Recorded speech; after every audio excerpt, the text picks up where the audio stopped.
আমরা যতই চেষ্টা করি না কেন, তুমি আমি চাইলেও সকলের কাছে প্রিয় হতে পারবো না। খেয়াল করে দেখবে, তুমি যখন একজনের কাছে ভালো হওয়ার চেষ্টা করো, তখন অটোমেটিক্যালি আরেকজনের কাছে খারাপ হয়ে যাও। তাই সকলের মন জয় করতে চাওয়া মানে বৃথা প্রচেষ্টা ছাড়া কিছুই নয়। দেখো, তুমি যদি তোমার জায়গা থেকে ঠিক থাকো, তোমার যদি মনে হয় যে না, তুমি তোমার জায়গা থেকে ঠিক আছো, তাহলে সকলের মন জয় করার কোনো প্রশ্নই নেই। একটা সময় আসবে যখন তুমি অন্যদেরকে খুশি করতে করতে নিজেকে ভুলে যাবে। তাই আমি বলি যে যতটা অন্যের প্রতি দায়িত্ববোধ দেখাও, তার কিছুটা নিজের প্রতি দায়িত্ববান হও। একটু নিজেকেও ভালোবাসো, একটু নিজেকেও সময় দাও। কারণ একটা সময় আসবে যখন নিজেকে ছাড়া অন্য কাউকেই পাবে না। মানুষের খারাপ সময়ে নিজের থেকে বেশি কেউ সঙ্গী হয় না, নিজের থেকে বেশি কেউ আপন হয় না। তাই নিজেই নিজের বন্ধু হওয়াটাও গুরুত্বপূর্ণ। যারা তোমাকে প্রয়োজনে ভালোবাসে, যারা তোমাকে প্রয়োজনে প্রিয়জন মনে করে, তাদেরকে শুধুমাত্র ফোন থেকে নয়, বরং নিজের জীবন থেকে ডিলিট করে দাও। জীবনকে সরল বানাও। আর এই সরলতা তখনই আসবে যখন তুমি জটিল মানুষগুলো থেকে দূরে থাকবে। যারা তোমার জীবনে জটিলতা সৃষ্টি করে, তারা তোমার জন্য উপযুক্ত হতে পারে না। যারা তোমার পিছনে তোমার সমালোচনা করে, তারা কখনোই তোমার প্রিয়জন হতে পারে না। সত্যি বলতে, অনেক মিথ্যা সম্পর্ককে আমরা আপন বলে মনে করি, কিন্তু এই আপন মানুষগুলো আপদ বিপদের সময়ই পাশে থাকে না, এমনটাও হয়। তাই আপন শব্দটা এমন কোনো ক্ষেত্রে ব্যবহার করো না যেখানে ব্যবহার করার পরে শব্দেরই অপমান হয়। সবাই আপন নয়। আপন মানুষগুলো আপন আপন করে চিল্লায় না। আপন মানুষগুলো খারাপ সময়ে দূরত্ব বাড়ায় না।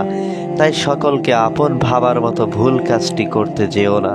আমি বলবো না যারা তোমার খারাপ করেছে তাদের খারাপ চাও, কিন্তু আমি বলবো যারা তোমার সাথে খারাপ করেছে তাদের থেকে নিজের দূরত্ব বাড়াও। কারণ ধোঁকা দেয়া মানুষগুলো শুনেছি বারবার ধোঁকা দিতে পারে। আর তুমি তো জানো, নিজের জীবনের ভুলগুলো থেকে শেখা উচিত। কিছু মানুষ তোমাকে শিখিয়ে দিয়ে যায় যে সবাই আপন নয়। কিছু মানুষ তোমাকে শিখিয়ে দিয়ে যায় যে মুখের সামনেও মুখোশ থাকতে পারে। কিছু মানুষ বুঝিয়ে দিয়ে যায় যে তুমি সব পারো, কিন্তু মানুষ চিনতে পারো না। আর সত্যি, আমরা মানুষ চিনতে পারি না। এই কারণেই তো কিছু ভুল মানুষ আমাদের জীবনে আসে, আমাদের জীবনটাকে অগোছালো করে তছনছ করে চলে যায়। আসলে সম্পর্ক তখনই সুন্দর যখন তোমার খুশিতে তোমার সাথে জুড়ে থাকা মানুষগুলো খুশি হয়। এটা আবার কেমন সম্পর্ক যে তুমি কিছু অর্জন করেছো, তুমি কিছু অ্যাচিভ করেছো, তোমার জীবনে ভালো কিছু ঘটছে, ভালো কিছু আসছে, কিন্তু তোমার সঙ্গে থাকা মানুষগুলো খুশি নয়। এটা আবার কেমন সম্পর্ক? তবে কি বলতো, যখন জীবনের জটিলতাগুলো তোমার কাছে স্পষ্ট হয়ে যাবে, তুমি যখন সমস্ত বাধা বিপত্তিগুলোকে এগিয়ে কাটিয়ে জীবনের ভালো পর্যায়ে পৌঁছাবে, জীবনে নিজের উপরে কাজ করতে করতে নিজের জীবনে গ্রোথ আনতে শুরু করবে, তখন তুমি একটা জিনিসই খেয়াল করবে যে মানুষ হিংসা করে। খুবই কম মানুষই আছে যারা হাত ধরে টেনে তুলতে প্রেফার করে। বাদবাকি বেশিরভাগ মানুষই পা ধরে নিচে টেনে নামাতে অধিক পছন্দ করে। না, এমনটা নয় যে তারা চায় না যে তুমি এগিয়ে যাও। অবশ্যই তুমি এগিয়ে যাও, কিন্তু তাদের থেকে বেশি নয়। তুমি অর্জন করো, তুমি উপার্জন করো, তুমি ভালো থাকো, কিন্তু তাদের থেকে বেশি নয়। দেখো, আমি জানি আজ কথার মধ্যে অনেক নেগেটিভিটি আছে, কিন্তু কি করব বলো? সমাজটা তো এইভাবেই সাজানো হয়েছে। আজকের সমাজের দিকে তুমি যদি দেখো, তাহলে দেখবে তুমি কিছু করলেও বিপদ, না করলেও বিপদ। কারণ তুমি যদি কিছু না করো, তাহলে তোমাকে নিয়ে সমালোচনার ঝড় বয়ে যাবে।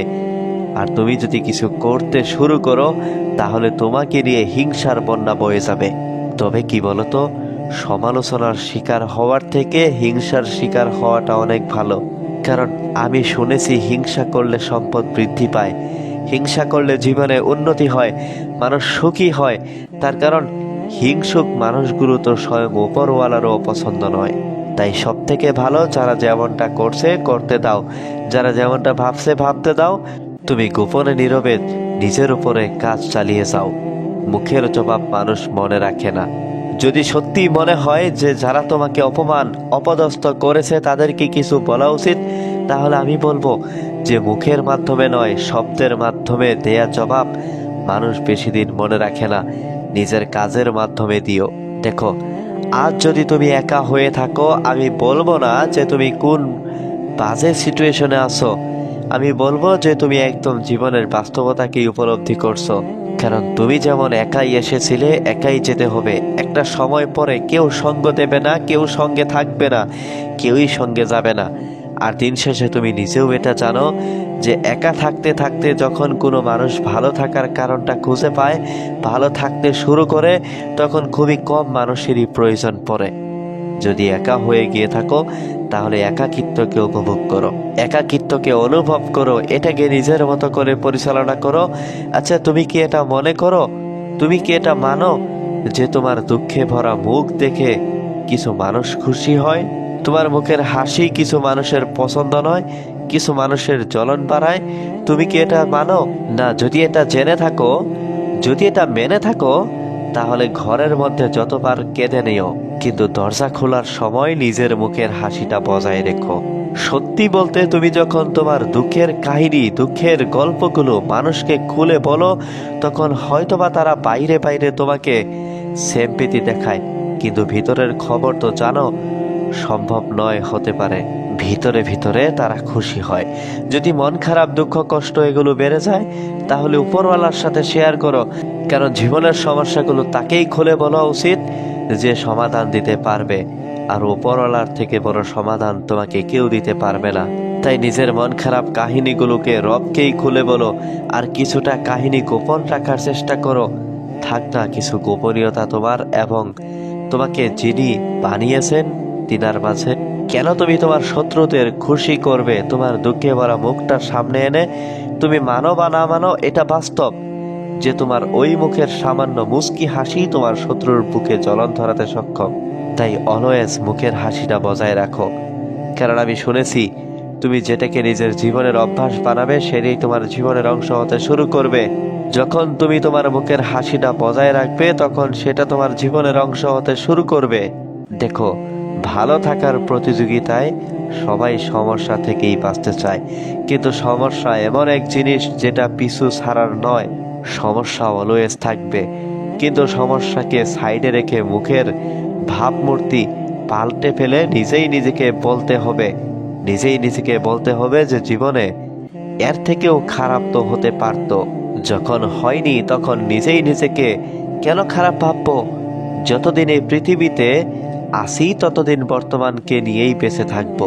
কারণ যে অতীত তোমাকে কষ্ট দেয়, তোমার মন খারাপের কারণ হয়, তোমার দুঃখ বাড়ায়, সেই অতীত আর যাই হোক তোমার জন্য ভালো নয়। আর যে অতীত তোমার জন্য ভালো নয়, সেই অতীত বেশি দিন মনে রাখাটা উচিত নয়।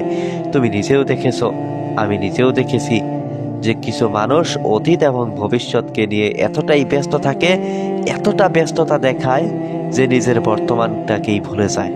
কিন্তু মজাদার বিষয় হচ্ছে যে মানুষ না তার অতীতে যেতে সক্ষম হয়, না তার ভবিষ্যতে যেতে সক্ষম হয়, বরং যে বর্তমানটা হেলায় হারায়, সেই বর্তমানটাই বাস্তবতা, বাকি সব মিথ্যা কথা।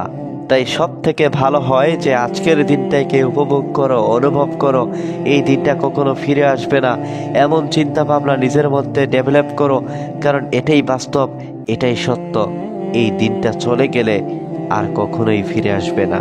আলাদাভাবে মানুষের জীবনে সুখ শান্তি আসে না, প্রত্যেকটা মানুষের জীবনে আপস ডাউন ভরা। এই পৃথিবীটা চিরস্থায়ী দুঃখের ঠিকানা নয়, আবার এই পৃথিবীটা চিরস্থায়ী সুখের ঠিকানাও নয়। এটা এমন একটা জায়গা যেখানে ব্যালেন্স করেই চলতে হয়, কারণ পৃথিবীটা টিকে আছে ব্যালেন্সের উপরে। এখানে প্রত্যেকটা প্রফেশনের মানুষের প্রয়োজনীয়তা আছে। হ্যাঁ, ক্ষুদ্র মস্তিষ্কের মানুষগুলো একে অপরকে দেখে ঘৃণা করে, নিন্দা করে, কিন্তু এটা এমন একটা পৃথিবী যেখানে সকল মানুষের প্রয়োজন আছে। আমি তো বলবো, ঠিক যেমন কারোর প্রতি কুধারণা রাখা উচিত নয়, ঠিক যেমন কারোর প্রতি কুধারণা রেখো না, তেমনি কারোর থেকে বেশি আশা করো না। কে জানে তোমার অতিরিক্ত আশা হয়তো বা নিরাশার কারণ হবে, কে জানে তোমার অতিরিক্ত আশা হয়তো বা হতাশা বৃদ্ধি করবে, তোমার দুঃখের পরিমাণ আরো বেশি বাড়াবে। শুরুতে তোমাকে যেটা বলেছিলাম সেটা আবারও বলছি, যে যারা যেমনটা ভাবছে, যারা যেমন ভাবে চলছে চাচ্ছে, চলতে দাও, ভাবতে দাও। তুমি শুধু নিজেকে নিজের মতো করে গুছিয়ে নাও। অন্যের থেকে অতিরিক্ত আশা ছেড়ে দাও। জীবনে ভালো সময় আসবে এমন ভেবে ভেবে নিজের বর্তমানকে হেলায় হারিও না। আর জীবনটা সুন্দর এমন ধারণা নিজের অন্তরে জন্ম দাও। কারণ ওই যে তোমাকে বললাম, তুমি যেমনটা ভাবতে শুরু করবে তোমার জীবনটা তোমার কাছে তেমনই শুরু করবে। আর যদি বিষয়টা এমনই তাহলে নিজের বিষয়ে কি পজিটিভ ধারণা রাখা উচিত নয়? প্রশ্ন তো নিজেকে করাই যায়। অন্যদের নেগেটিভিটি নিজের মনে আশ্রয় দিও না। অন্যরা নেগেটিভ ভাবলে ভাবতে দাও, তুমি যে নিজের বিষয়ে নেগেটিভ ভাবতে যেও না। দেখো, অভাব অভিযোগ প্রত্যেকটা মানুষের জীবনেই আছে, কিন্তু এগুলোকে হাইলাইট করে যেন সুখ আনন্দ খুশি এগুলোকে বাড়িও না। দিন শেষে প্রত্যেকটা মানুষই ভালো থাকার লড়াই লড়ছে।